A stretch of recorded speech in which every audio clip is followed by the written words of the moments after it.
फैजान, फैजान उठो, तुमने स्कूल जाना है, देर हो रही है। क्या है मामा, सोने दे, बहुत नींद आ रही है। फैजान, क्या तमाशा है, रात को तुम जागते रहते हो और सुबह होते ही सो जाते हो। देखो ऐसा नहीं चलेगा। क्या है मामा, बस 2 मिनट और सोने दे। सब जानती हूँ, तुम क्या करते हो रात भर। कुछ भी तो नहीं मामा, क्या मतलब है आपका? तुम्हारे पापा ने तुम्हें मोबाइल खरीदकर सारी सारी रात गेम खेलने के लिए नहीं दिया, सुना तुमने? मामा, मैं रात में स्टडी करता हूँ। झूठ बोलना तो तुमने अब अपनी आदत बना ली है। कहाँ मामा? अच्छा 2 मिनट और सोने दें, वैसे भी मुझे लगता है कि आज छुट्टी है। संडे को तो सोने दिया करें यार। कोई संडे नहीं है, उठ जाओ, कोई बहाना नहीं चलेगा। तो फिर कोई मशहूर आदमी आज के दिन पैदा हुआ होगा जिसकी वजह से स्कूलों में छुट्टी हो। ऐसा कुछ नहीं हुआ था आज के दिन। तुम ख्याली पुलाव पकाने में हर रोज की तरह आज भी नाकाम रहोगे मेरे बच्चे। हो सकता है आज के दिन कोई मर गया होगा। हाँ मामा, छुट्टी तो बनती है। मेरे बच्चे, तेरे नसीब के अंगूर आज भी खट्टे हैं। उठो अब और स्कूल जाओ। अच्छा, तो आज के दिन कोई नहीं मरा? मामा, हो सकता है आज कोई नेशनल इवेंट डे हो या फिर स्पोर्ट्स डे, है ना माँ? मुझे नहीं मालूम, लेकिन स्कूल तो जाना होगा तुम्हें। ये भी तो हो सकता है किसी मुल्क का सदर ने आज आना हो जिसकी सिक्योरिटी के लिए आज छुट्टी का ऐलान कर दिया गया हो, है ना मामा? उठते हो या तेरे पापा को बुलाऊं? मैं समझ गया मामा, ये जो ख्वाह मुख्वाह में छुट्टियां दे दी जाती हैं, इन छुट्टियों की वजह से बच्चों की तालीम पर बहुत बुरा असर पड़ता है। Good boy.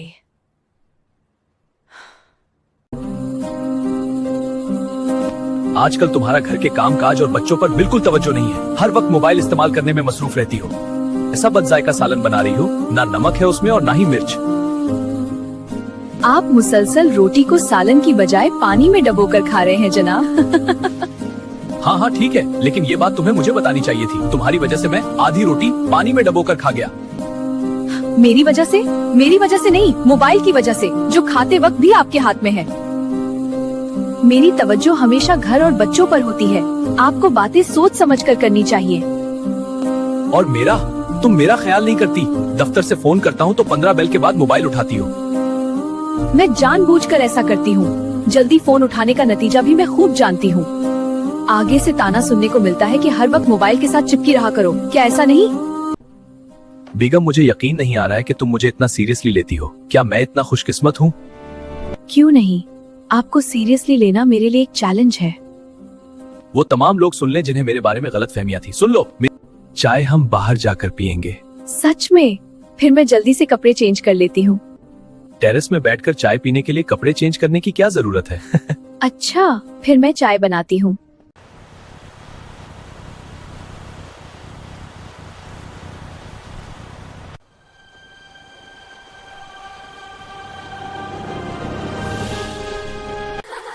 अब किसी की आवाज ना आए। मैम, आप कहती हैं कि अच्छा इंसान वही है जो हमेशा दूसरों की मदद करता है, लेकिन एग्जाम में ना आप अच्छा इंसान बनती हैं और ना हमें अच्छा इंसान बनने देती हैं। ये क्या बदतमीजी है? You stand up Rizwan. May I come in ma'am? Faizan, तुम इतना लेट क्यों आए हो? माम, घर में कुछ हालात खराब हो गए थे तो बस इस वजह से मैं लेट हो गया। ऐसा क्या हो गया तुम्हारे घर में? मेरी मामा और पापा में झगड़ा शुरू हो गया था। तो क्या तुम खड़े होकर झगड़ा देख रहे थे? जब तक उनकी लड़ाई खत्म नहीं होती, मैं स्कूल आने के लिए कैसे निकल सकता था? क्यों नहीं निकल सकते थे? क्या उन्होंने तुम्हें रस्सी से बांध दिया था? दोनों बहुत देर तक झगड़ते रहे, जिसकी वजह से मैं लेट हो गया। अपने मोबाइल से उनके झगड़े की वीडियो बना रहे थे? चुप करते हो या नहीं? मसला मेरे शूज का था। मैं शूज पहने बगैर कैसे स्कूल आ सकता था? अच्छा, तो तुम कहना चाहते हो कि वो तुम्हारा शूज पहनकर झगड़ा कर रहे थे? खामोश बदतमीजो। झगड़े के दौरान मेरे दाएं पांव का शूज मामा के हाथ में था। क्या कह रहे हो? ये तो बहुत खतरनाक मामला था। और मेरे बाएं पांव का शूज पापा के हाथ में। ये तो वाकई बहुत संगीन मसला था। बहुत ही बेशर्म हो तुम लोग। दोनों बहुत देर तक झगड़ते रहे। हाय, बेचारा मासूम सा जूता। तुम्हारे शूज को कोई नुकसान तो नहीं पहुंचा? नहीं। फिर भी तुम अपने शूज को टेटनस का इंजेक्शन जरूर लगवा लेना। मेरे शूज को एक खराश तक नहीं आई। रियली? इस बात पर तो पार्टी होनी चाहिए। मामा और पापा के नो मर्सी वाली लड़ाई की वजह से मैं लेट हो गया। No mercy? ये वाली लड़ाई तो मैं बहुत शौक से देखती हूँ। No mercy till death. काश मैं इस मंजर को लाइव देख सकती। हाउ स्वीट, आज तुमने मुझे रुला दिया। कितनी दर्द भरी इमोशंस, ड्रामा और ट्रेजेडी से भरपूर स्टोरी है। मेरी मामा और मेरे पापा बहुत अच्छे हैं। जैसे ही झगड़ा खत्म हुआ कहने लगे, ये लो बेटा शूज और स्कूल जाओ। यानी जैसे ही उनका झगड़ा खत्म होता है वो तुम्हें शूज दे देते हैं। How lovely. काश इतने प्यारे पेरेंट्स मेरे भी होते।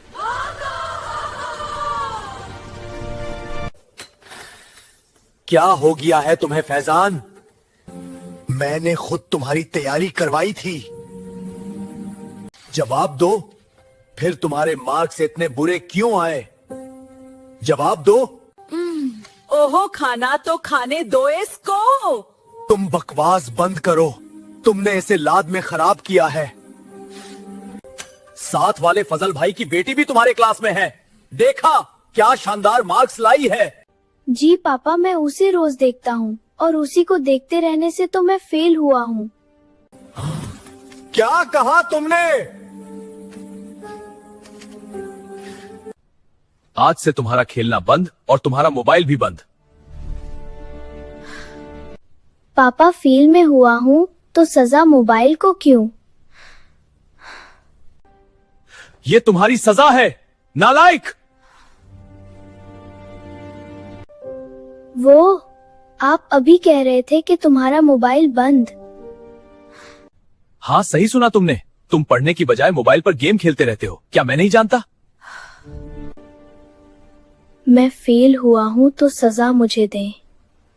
इसमें मासूम मोबाइल का क्या कसूर? हाँ, सही तो कह रहा है फैजान। आप मोबाइल को बंद नहीं कर सकते, ये जुल्म है। अब से तुम रोजाना सुबह 5 बजे उठोगे और बाकायदा पढ़ाई करोगे। लेकिन पापा, मैं तो 5 बजे सोना शुरू करता हूँ। जानता हूं मैं कि तुम्हारे मोबाइल की चार्जिंग 5 बजे तक खत्म हो जाती है। क्या ऐसा नहीं है? तो ये मोबाइल पर पढ़ाई ही तो कर रहा होता है। आफरीन है तुम्हारी मासूमियत पर बेगम। पापा, एक सवाल पूछूं?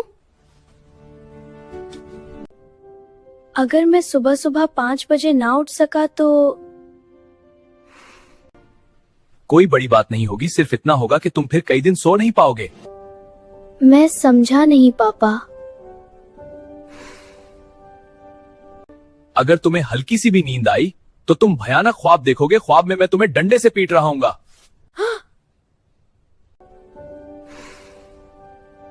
सुबह 5 बजे उठकर पढ़ाई करना कोई मुश्किल काम नहीं है पापा, मजा आएगा। दोस्तों, आप सबको हैप्पी न्यू ईयर। को हमारी वीडियो पसंद आई तो लाइक कर दें प्लीज। और अच्छे अच्छे वीडियो देखने के लिए सब्सक्राइब लाजमी करें। कमेंट्स में जरूर बताएं कि आपको हमारी वीडियो कैसी लगी।